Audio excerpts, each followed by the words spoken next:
Hey guys, let's see if anyone comes on with me. I am not sure what I want to talk about today. It's Mental Health Monday, and I got a couple things on my mind. I kind of wanted to explain what happened last week because my week kind of blew up, and I didn't get some of my scopes done, and I said that. So what I was thinking was talking about what happened last week. Had another little incident with my trauma girl, my 18-year-old one of my adopted kids, who was severely traumatized as a child before she got to us. She was older when she came to us. We've only had her about 6 years, and she's 18 now. So we got her when she was about 12, and we were her 6th placement.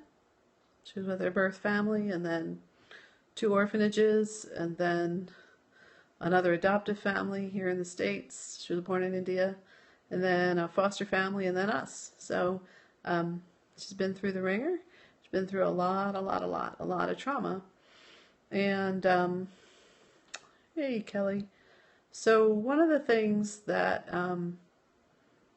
I wanted to talk about, it's kind of a heavy topic, is she is so traumatized that there are times when she acts like a feral animal, and that's what happened. So we've seen this happen now quite a bit. Since we moved in August, we had one major incident with her where she ran away, and we found her like 4 miles away in her bare feet, sitting in someone else's yard. And so the other day, so last week, she got a little triggered. She wanted a turn. She was having a turn on the trampoline, and a couple of her brothers thought that her turn should be over, which it should have been, and so they asked her to get off, and that's all it took to set her off. And somebody came in and told me that she had run out into the woods, and since she's run away before, we don't allow her to go into the woods by herself. So I needed to go track her down. And I went out into the woods, and she's hard of hearing, and when she's triggered or just being stubborn, she'll pretend she can't hear me. So so I tried to call for her to figure out where she was, and she wasn't responding. But it turns out she had gotten pretty deep into the woods, into our neighbor's property.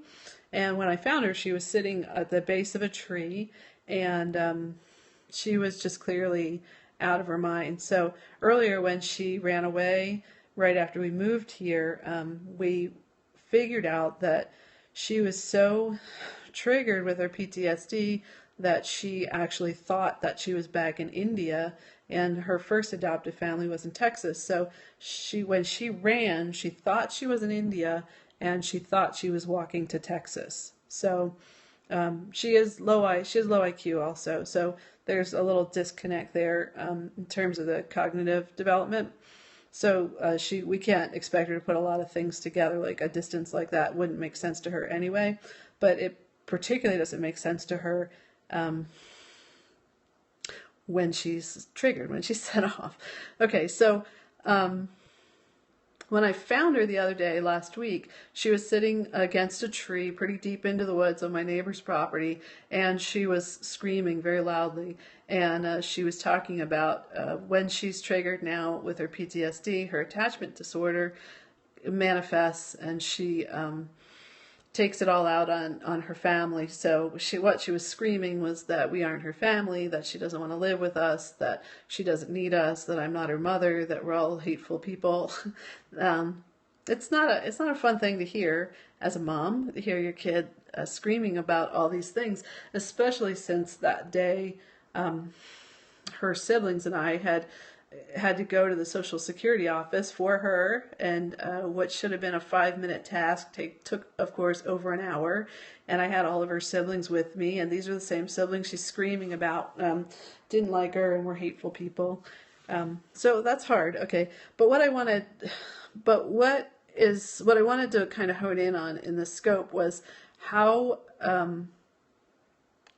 dramatic the triggered response is for her. It's so dramatic that she reverts almost to this feral animal state. So there's no reasoning with her.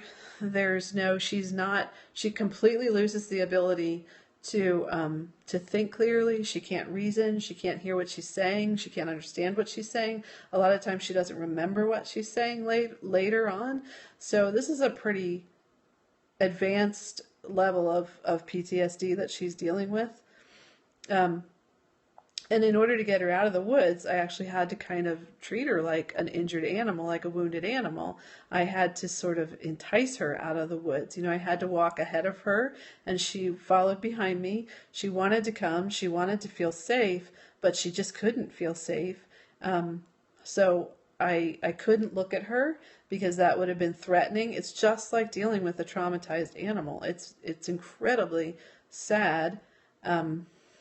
And so I walked out of the woods, and she was able to follow me. But at one point I stopped to turn around to talk to her and this was a mistake that I made, that I should have known better. But I turned around to talk to her to try to get her to understand, to try to communicate something with her about the way she was thinking, that it was faulty. But anyway, when I turned around, she physically jumped back maybe like 2 feet, and she got this terrified look on her face, and she started screaming that I was going to hurt her. You're going to hurt me. You're going to hurt me. You're going to hit me. Which of course I wasn't going to do, but it's not a good thing to have other people hear someone screaming that about you.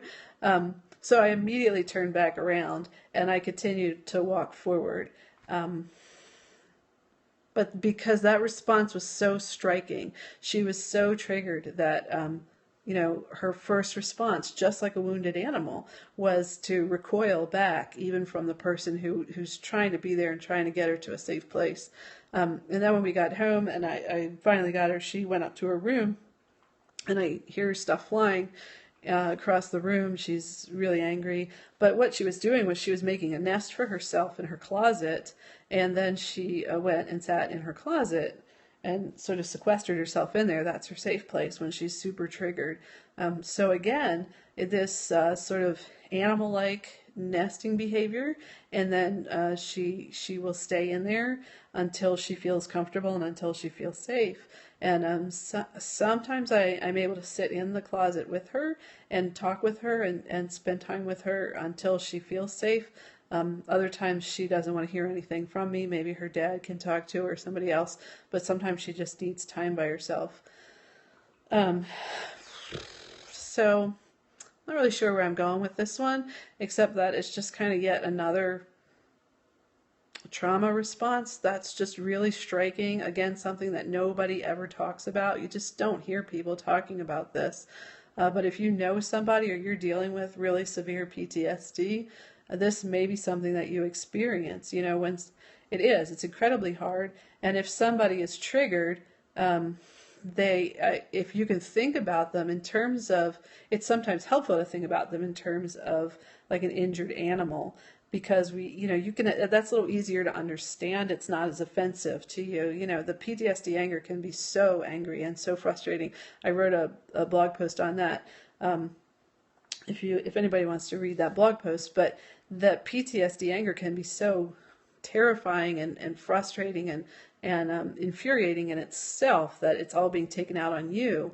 But if you can think of the person almost like a wounded animal in that sense, then it's a little easier to have a little more compassion, to have a little more understanding. We, in fact, had a shelter dog for a period of time, and we were constantly talking about, Shadow is just like our daughter. These two had remarkably similar responses to things that would trigger them, just that whole kind of tucking the tail between the between the legs, and but wanting to wag it at the same time, wanting to be with people, wanting to feel safe, but being so terrified of actually reaching out.